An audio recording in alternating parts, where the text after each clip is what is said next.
সেদিন কিন্তু আমরা কেউ ভাবিনি তাদের ধর্মীয় পরিচয় নেই। আমরা সবাই বাংলাদেশের নাগরিক হিসেবে লড়াই করেছি এবং লড়াই করে যাব। এই দেশে হিন্দু, মুসলমান, বৌদ্ধ, খ্রিস্টান আমরা সবাই বাংলাদেশের নাগরিক হিসেবে বাঁচতে চেয়েছি। প্রকৃত স্বৈরাচার শেখ হাসিনা আর তার প্রতিপালক নরেন্দ্র মোদী সেটা চাননি।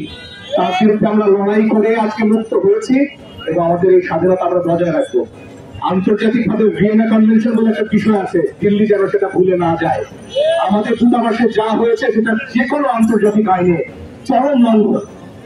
এই ধরনের কোন ঘটনার পুনরাবৃত্তি বাংলাদেশের মানুষ মুখ বুঝে সহ্য করবে না।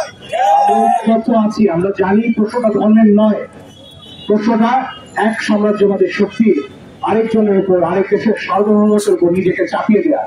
বাংলাদেশ এই শক্তির চাপ আর মেনে নেবে না। বন্ধুত্বের হাত সারা পৃথিবী থেকে বাড়িয়ে রেখেছি, সেই বন্ধুত্বের হাত গ্রহণ করুন। কিছু চাপিয়ে দিতে আমাদের উপরে আসবেন না দয়া করে। বাংলাদেশ আর সেই বাংলাদেশ নেই যে বাংলাদেশ মুখ খুঁজে সব ধরনের অন্যায় চুক্তি সহ্য করবে, মেনে নেবে। নতুন বাংলাদেশের সাথে সমানভাবে সমান মর্যাদা ভিত্তিতে এগিয়ে আসুন। আমরা এখনো প্রস্তুত আপনাদের সাথে বন্ধুত্বের এবং একতার হাত নিয়ে এগিয়ে যেতে।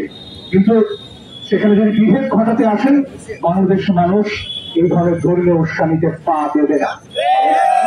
ঐক্যবদ্ধভাবে আমার দেশের মানুষের অধিকার এবং বিশ্বের দরবারে আমাদের অধিকার আদায় করে নেবে। অনেক ধন্যবাদ। Double million offer Walton fridge কিনে পেতে পারেন 20 লক্ষ টাকা, রয়েছে কোটি কোটি টাকার নিশ্চিত উপহার।